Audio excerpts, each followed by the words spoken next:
والسلام علی سید الانبیاء والمرسلین اما بعد فاعوذ باللہ من الشیطان الرجیم بسم اللہ الرحمن الرحیم۔ سورۃ الحدید چل رہی تھی اور اس کی 24ویں آیت تک ہم پہنچے تھے۔ اس سے آگے اللہ تبارک و تعالی ارشاد فرماتا ہے کہ لقد ارسلنا رسلنا بالبینات، ضرور بے شک بھیجا ہم نے اپنے رسولوں کو دلیلوں کے ساتھ۔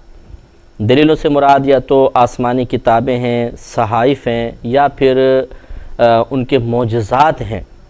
جو اللہ تبارک و تعالی نے تمام نبیوں کے ساتھ بھیجے، اور جس کی بنا پر لوگوں کے لیے انہیں دیکھ کر ہدایت حاصل کرنا کوئی مشکل نہیں تھا، کیونکہ نبی پر اپنے دعوی نبوت پر معجزہ پیش کرنا لازم ہوتا ہے، خصوصاً جب لوگوں کی طرف سے مطالبہ ہو۔ جیسا مطالبہ کر رہے ہیں ویسا پیش کرنا لازم نہیں ہے، لیکن مطالبہ وہ ضرور بعض اوقات ان کے مطالبے کے موافق بھی معجزہ دکھا دیا کرتے ہیں، لیکن نبی کے لیے معجزہ لازم ہے۔ تو اللہ تبارک و تعالیٰ نے جب انبیاء علیہ السلام کو بھیجا تو ساتھ ہی انہیں ایسی نشانیاں عطا فرما دیں کہ جنہیں وہ بطور دلیل پیش کر کے اپنے نبوت کو ثابت فرما سکتے تھے، اور لوگوں کو چاہیے تھا کہ اپنی عقول کو استعمال کر کے ان کی ان دلائل پر غور و تفکر کر کے ان کی نبوت کو تسلیم کیا جاتا، لیکن انہوں نے نہیں کیا۔ اسی وجہ سے وہ لوگ جنہوں نے انکار کیا وہ قابل گرفت ٹھہرے۔ وَأَنزَلْنَا مَعَهُمُ الْكِتَابَ، اور نازل کی ہم نے ان کے ساتھ کتاب، والمیزانہ، اور میزان۔ اب کتاب سے مراد تو جو بھی نبی آتے رہے، جن کو اللہ تبارک و تعالیٰ نے چاہا انہیں کتاب عطا فرمائی، جنہیں چاہا انہیں پوری کتاب نہیں بلکہ چند صحائف عطا فرمائے جن کو ہم صحیفے سے تعبیر کرتے ہیں، اور فرمایا کہ والمیزانہ، اور انہیں ترازو عطا فرمائی۔ اب ترازو سے مراد کیا ہے؟ بعضوں نے تو یہ کہا کہ اس سے مراد ہے عدل و انصاف عطا فرمایا، کہ عدل و انصاف کے ساتھ آپ فیصلے کریں، اور بعضوں نے کہا کہ واقعی وہ ایک ترازو تھی جو جبریل امین کے ذریعے مثلا وہ بعض نبیوں کو دی گئی کہ اپنی قوم کو عطا فرمائیں کہ وہ اس سے برابر تولیں، اور پھر ان کا اس سے امتحان لیا گیا تھا۔ لِيَقُومَ النَّاسُ بِالْقِسْطِ، تاکہ کھڑے ہو جائیں، قائم ہو جائیں لوگ انصاف پر۔ تو اللہ تعالیٰ نے کتاب اور ترازو دونوں عطا فرمائی، یہ کتاب اور عدل و انصاف پر مشتمل تعلیمات عطا فرما دی تاکہ لوگ انصاف پر قائم ہو جائیں۔ ان کو کتاب کو اور تعلیمات کو بنیاد بنا کر وہ ظلم کے ارتکاب سے محفوظ رہیں۔ تو یہ ایک اللہ کا احسان ہے جو اللہ نے یاد دلایا کہ اللہ تبارک و تعالیٰ نے تمہاری طرف رسول بھیجے، نبی بھیجے، اور ایسی نشانیوں کے ساتھ کہ جن کو دیکھ کر ہدایت کا حاصل کرنا بالکل مشکل نہیں تھا، اور آج بھی مشکل نہیں ہے، کیونکہ ہمارے نبی کریم صلی اللہ علیہ وسلم کی نشانیاں قیامت تک بالکل واضح ہیں۔ اس میں سب سے بڑی نشانی یہ قرآن عظیم ہے، کتاب ہے جو اللہ تبارک و تعالیٰ نے اپنے حبیب کریم صلی اللہ علیہ وسلم کے ذریعے قیامت تک آنے والے لوگوں کے لیے ہدایت کے لیے نازل فرمائی۔ یہ دلیل ہے اس بات کی کہ ہمارے نبی واقعی اللہ تعالیٰ کے نبی ہیں، اور یہ کتاب اللہ کی کتاب ہے۔ وجہ اس کی یہ ہے کہ اس کتاب میں ایک حرف کی بھی تبدیلی نہیں ہوتی،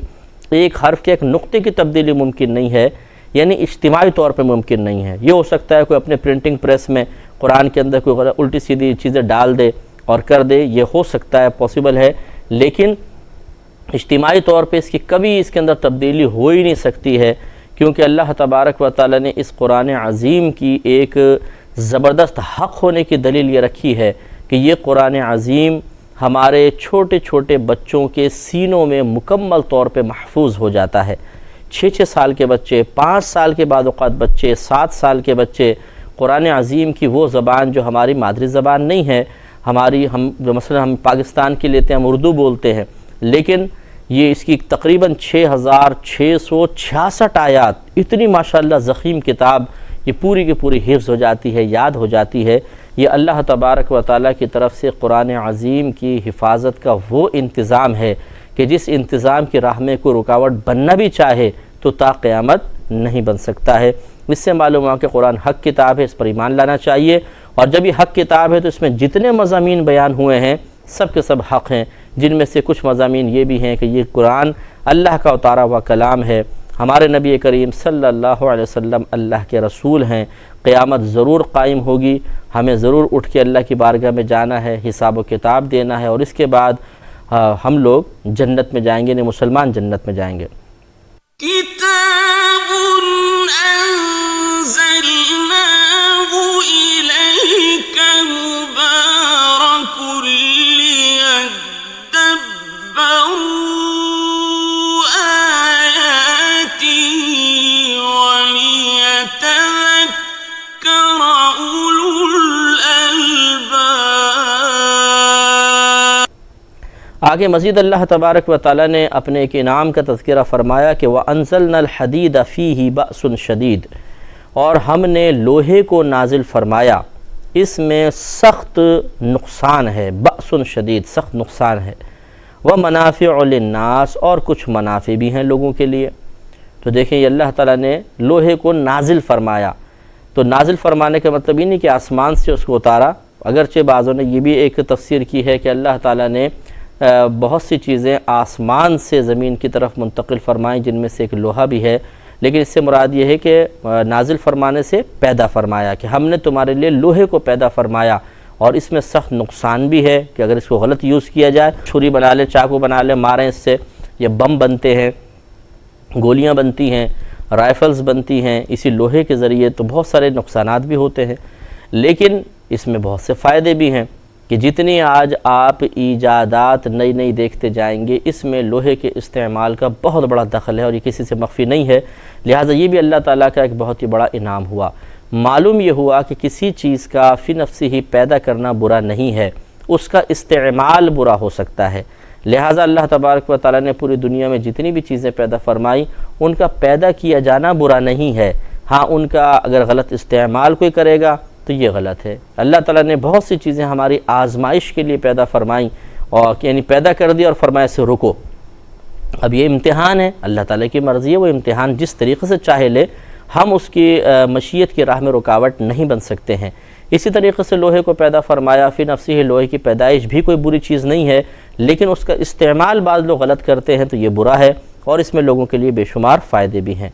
وَلِيَعْلَمَ اللَّهُ مَن يَنصُرُهُ وَرُسُلَهُ بِالْغَيْبِ، اور تاکہ امتحان لے اللہ تبارک و تعالیٰ ان لوگوں کا کہ امتحان لے اللہ تعالیٰ کہ کون مدد کرتا ہے اللہ کی اور اس کے رسولوں کی، بالغیب، بغیر دیکھے۔ اللہ کی مدد کرنا، اس کے رسولوں کی مدد کرنے سے مراد ہے اللہ اور اس کے رسولوں کے دین کی مدد کرنا، یعنی اللہ نے لوہے کو پیدا فرمایا، اور لوہے سے ہتھیار بھی بنتے تھے اور بنتے ہیں، اب بھی بنتے ہیں، پہلے زمانے میں بھی تلواریں، تیر، نیزے سب لوہوں سے بنتے تھے۔ تو اللہ تعالیٰ فرماتا ہے کہ ان لوہے کو ہم نے پیدا کیا، اس میں کچھ نقصان بھی ہیں، فوائد بھی ہیں، اور ایک اس کا مقصد یہ بھی اللہ تعالیٰ نے رکھا تاکہ اللہ تعالیٰ لوگوں کا امتحان لے کہ ہر دور میں اس لوہے کے ذریعے تیار کردہ ہتھیاروں سے لوگ کیا کام کرتے ہیں، دین کے خلاف استعمال کرتے ہیں یا اللہ تعالیٰ اور اس کے رسولوں کی مدد میں خرچ کرتے ہیں، یعنی دین کی تائید اور تقویت میں اس کو استعمال کرتے ہیں۔ اگر ایسا ہوگا کہ جو دین کی تائید اور تقویت میں استعمال کرے گا اس کے لیے بلندی درجات ہے، اور جو دین کے خلاف استعمال کرے گا اس کے لیے آخرت کا نقصان ہے۔ لیکن یہ مت سمجھیے گا کیونکہ پہلے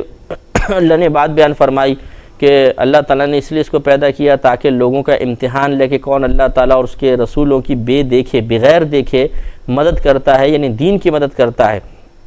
تو یہ تصور آنے لگے کہ شاید اللہ تعالیٰ محتاج تو نہیں، معاذ اللہ۔ چنانچہ فوراً ایک بہت ہی نفیس کلام ارشاد فرمایا، ان اللہ قوی عزیز، بے شک اللہ تبارک و تعالیٰ قوت والا غالب ہے، یعنی اس کا مطلب یہ نہیں ہے کہ اللہ تعالیٰ کوئی عاجز ہو رہا ہے کسی مقام پہ اس لیے تمہیں کہا جا رہا ہے کہ دین کی مدد کرو، بلکہ اللہ تو قوی ہے، قوت والا ہے، وہ پہلی قوت والا ہے، تمہاری طاقت کا اس کو کوئی مطلب انتظار نہیں، نہ اس کو کوئی احتیاجی ہے، نہ وہ محتاج ہے، اور اسی طرح وہ تو پہلے ہی غالب ہے، کوئی اس سے نہیں نکل سکتا، کوئی اللہ پہ غالب نہیں آ سکتا، بلکہ یہ صرف اس لیے ہے تاکہ تمہارا امتحان لیا جائے، اور جو اس امتحان پر پورا اترے اللہ تعالیٰ مزید اپنا فضل و کرم اس پر ظاہر فرمائے۔ وَلَقَدْ أَرْسَلْنَا نُوحًا وَإِبْرَاهِيمَ، اور ضرور بے شک بھیجا ہم نے نوح کو اور ابراہیم کو، وَجَعَلْنَا فِي ذُرِّيَّتِهِمَا النُّبُوَّةَ وَالْكِتَابَ، اور رکھا ہم نے ان کی اولاد میں نبوت کو اور کتاب کو، کہ ابراہیم علیہ السلام کی اولاد میں بے شمار نبی ہوتے چلے گئے، حتیٰ کہ یہ سلسلہ آتے آتے عیسیٰ علیہ السلام تک پہنچا، اور پھر ہمارے نبی کریم صلی اللہ علیہ وسلم حضرت اسماعیل علیہ السلام کی اولاد میں سے ہیں۔ تو حضرت اسحاق علیہ السلام کی اولاد میں سے بنی اسرائیل کے بے شمار انبیاء علیہ السلام ہوئے، اور اسماعیل علیہ السلام کی اولاد مبارکہ میں ہمارے نبی کریم صلی اللہ علیہ وسلم تھے۔ کتاب انزلناہ الیک مبارک لیدبروا آیاتہ ولیتذکر اولو الالباب۔ فمنہم مہتدن، تو اس ذریت میں سے بعض مہتدن راہ پر آئے، یعنی راہ یافتہ ہوئے، ہدایت پر رہے، وَكَثِيرٌ مِّنْهُمْ فَاسِقُونَ، اور ان میں سے بہت سے فاسق ہیں۔ تو اللہ تعالیٰ نے جب فاسقین کا تذکرہ فرمایا تو کثیر کا لفظ بیان فرمایا، اور جب ہدایت یافتہ لوگوں کا تذکرہ کیا تو فرمایا فَمِنْهُمْ۔ یہ من تبعیدیہ ہے، جو اس بات کو ظاہر کرتا ہے کہ جس پر یہ داخل ہے اس سے کل افراد مراد نہیں، بلکہ ان میں سے بعض افراد مراد ہیں۔ تو معلوم یہ ہوا کہ ہر دور میں ہدایت یافتہ لوگ کم رہے ہیں اور گمراہ زیادہ ہوئے ہیں۔ ثم قفینا علی آثارہم برسلنا، پھر ہم نے ان کے پیچھے انہی کی راہ پہ، انہی کے نقش قدم پر پے در پہ رسولوں کو بھیجا۔ وقفینا بعیسی ابن مریم، اور ان کے پیچھے یعنی ان کے بعد حضرت عیسیٰ بن مریم کو بھیجا۔ وآتیناہ الانجیل،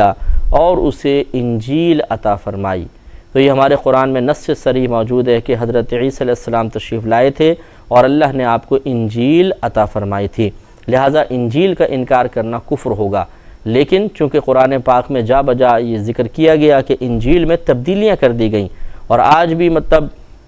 جو اہل کتاب کا ایک بڑا طبقہ ہے وہ اس بات کو تسلیم کرتا ہے کہ ان کی تقریباً 32 اناجیل ہیں، 32 اناجیل ہیں۔ تو اللہ نے تو ایک کتاب نازل فرمائی تھی، تو اتنی ساری کتابیں کہاں سے آ گئیں؟ یقینی سی بات ہے کہ تبدیلیاں ہوتی رہیں، کسی نے کوئی تبدیلی کی، کسی نے کوئی تبدیلی کی، اور پھر یہ کوئی انگلش زبان میں تو نہیں تھی، اردو زبان میں تو نہیں تھی، ان کے تراجم کیے گئے۔ ترجمہ کرنے والے نے اصل کتاب میں کیا کیا ترجمے میں تبدیلی کی، یہ اللہ ہی بہتر جانتا ہے، کہ ہم تو اس پہ مطلع ہو نہیں سکتے کیونکہ اصل کتاب ہمارے سامنے نہیں ہے، اور اصل کتاب کی لینگویج ہم اس کو پڑھ بھی نہیں سکتے ہیں۔ لہٰذا معلوم ہوا کہ یہ کتابیں تحریف سے نہ بچ سکی قرآن کی گواہی کی بنا پر، تو اب ایک ہی کتاب ایسی ہے جس کو ہم ہدایت کے لیے اپنا معیار بنا سکتے ہیں، اور وہ قرآن عظیم ہے۔ وَجَعَلْنَا فِي قُلُوبِ الَّذِينَ اتَّبَعُوهُ رَأْفَةً وَرَحْمَةً، اور رکھ دیا ہم نے ان لوگوں کے قلوب میں جنہوں نے ان کی پیروی کی نرمی اور رحمت کو، یعنی جو عیسیٰ علیہ السلام کی پیروی میں اس زمانے میں جنہوں نے واقعی عیسیٰ علیہ السلام پہ صحیح ایمان لے کر آئے، اور بالکل جیسا اللہ تبارک و تعالیٰ نے تعلیمات اس زمانے میں ارشاد فرمائی ان تعلیمات پر چلے، تو اللہ تعالیٰ ارشاد فرماتا ہے کہ ہم نے ان کے دلوں میں نرمی اور رحمت رکھ دی۔ وَرَهْبَانِيَّةً ابْتَدَعُوهَا مَا كَتَبْنَاهَا عَلَيْهِمْ إِلَّا ابْتِغَاءَ رِضْوَانِ اللَّهِ فَمَا رَعَوْهَا حَقَّ رِعَایَتِهَا۔ یہاں سے اللہ تعالیٰ نے رہبانیت کا تذکرہ فرمایا کہ ان میں رہبانیت بھی رواج پا گئی تھی۔ رہبانیت کا مطلب انسان کا اپنے آپ کو دنیا سے بالکل علیحدہ کر لینا، خلوت نشینی، گوشہ نشینی اختیار کر لینا، نکاح کو ترک کر دینا، کھانے پینے کے معاملے میں شدید مشقت میں مبتلا ہو جانا، سخت ترین عبادات کو اپنے اوپر مسلط کر لینا۔ یہ اس زمانے میں راہبوں کے لیے تصور ہوا کرتا تھا کہ وہ دنیا سے کٹ کے غاروں میں عبادت خانے بنا لیا کرتے تھے، اور سب سے کٹ کے اس میں عبادت کرتے تھے، طویل عرصے تک روزے رکھتا اور عبادات کرنا، عورتوں سے دور رہنا، یہ تمام چیزیں انہوں نے اختیار فرمائی۔ تو اللہ تبارک و تعالیٰ نے ارشاد فرمایا کہ وَالرَّهْبَانِيَّةَ ابْتَدَعُوهَا، اور راہب بننا تو انہوں نے اسے ایجاد کر لیا تھا، انہوں نے اس بدعت کو پیدا کیا تھا، رہبانیت کی بدعت کو۔ ما كتبناها علیہم، نہیں فرض کی تھی ہم نے یہ رحمانیت ان پر، یعنی وہ جو راہب بنے تھے اللہ کا حکم یہ نہیں تھا کہ یہ سخت عبادات اپنے اوپر لازم مسلط کرو، اس کا مطلب یہ ہے کہ اس وقت کی تعلیمات میں رہبانیت کی تعلیم اللہ کی طرف سے نہیں تھی، انہوں نے خود اس کا اپنے لیے انتخاب کیا۔ تو اللہ تبارک و تعالیٰ نے فرمایا کہ انہوں نے یہ بدعت خود ایجاد کی تھی، رہبانیت کی بدعت اللہ تبارک و تعالیٰ نے اس کا ان کو حکم نہیں دیا تھا۔ لیکن یہ بدعت کیوں ایجاد کی ان لوگوں نے؟ اللہ نے آگے ارشاد فرمایا الا ابتغاء رضوان اللہ، مگر اللہ تبارک و تعالیٰ کی رضا کو حاصل کرنے کے لیے، رضا کی طلب میں انہوں نے یہ بدعت اختیار کی تھی۔ تو فما رعوہا، تو انہوں نے اس کی رعایت نہ کی، حق رعایتہا، جیسا کہ اس کے رعایت کرنے کا حق تھا۔ اس سے یہ معلوم ہوا، یہ نص ہے اس کے اوپر، کہ دین میں جب کوئی نئی چیز نکالی جائے گی تو اس کو بدعت سے تعبیر کیا جا سکتا ہے، لیکن بعض بدعتیں یقیناً ایسی ہوتی ہیں جن سے اللہ تبارک و تعالیٰ کی رضا حاصل ہو سکتی ہے، اور انسان اللہ تعالیٰ کی رضا کے حصول کے لیے ان اعمال و افعال کو اختیار کرتا ہے، اور اس بدعت کو بدعت حسنہ کہتے ہیں۔ ہر بدعت بری نہیں ہے، جیسے ہم اپنے مذہب اسلام میں اگر دیکھیں تو سینکڑوں آپ کو ایسی بدعتیں نظر آئیں گی، نئی چیزیں نظر آئیں گی جو دین اسلام کی تقویت کے لیے یا اللہ تبارک و تعالیٰ کی رضا کے لیے دین میں ایجاد کی گئی ہیں، جیسے مدارس کا قیام، ان میں احادیث کی کتابوں کا پڑھایا جانا، دیگر فنون کا داخل کرنا، پھر ختم بخاری شریف کا جلسہ ہونا، تقریرات کے جو آج کل ہمارے جلسے ہوتے ہیں ان کا انعقاد کرنا، یہ تمام چیزیں نئی چیزیں ہیں، پہلے ان کا کوئی اس طرح کا وجود نہیں تھا، تو یہ بدعت حسنہ میں شمار ہوں گی۔ تو معلوم یہ ہوا کہ بدعت حسنہ قرآن سے ثابت ہے۔ اللہ تبارک و تعالیٰ نے اس کا یہ انکار نہیں فرمایا کہ انہوں نے کیا تو برا کیا، یہ فاسق ہو گئے، فاجر ہو گئے، گناہ گار ہو گئے، جہنم میں جائیں گے، بلکہ یہ ارشاد فرمایا کہ جیسا اس کو رعایت کرنے کا حق تھا وہ حق ادا نہ کر سکے، یعنی وہ پہلے تو بڑے جوش جذبے کے ساتھ ساری دنیا سے علیحدہ ہو گئے، تو ان کو چاہیے تھا کہ وہ اس میں کمال حاصل کرتے، کہ جب اس طرف آئے تھے اللہ کی رضا کے لیے عمل شروع کیا تھا تو پھر اللہ کی رضا کے حصول تک اس پر قائم و دائم بھی رہتے، کیونکہ استقامت اللہ تعالیٰ کو محبوب اور مطلوب ہے، لیکن انہوں نے رہبانیت کو ترک کیا اور گناہوں کے راستوں کی طرف نکل گئے۔ یہ قابل گرفت چیز تھی اور یہ نہیں ہونی چاہیے۔ اللہ تعالیٰ سے دعا ہے کہ اللہ تعالیٰ ہمیں دین کو صحیح سمجھنے کی توفیق عطا فرمائے۔ وآخر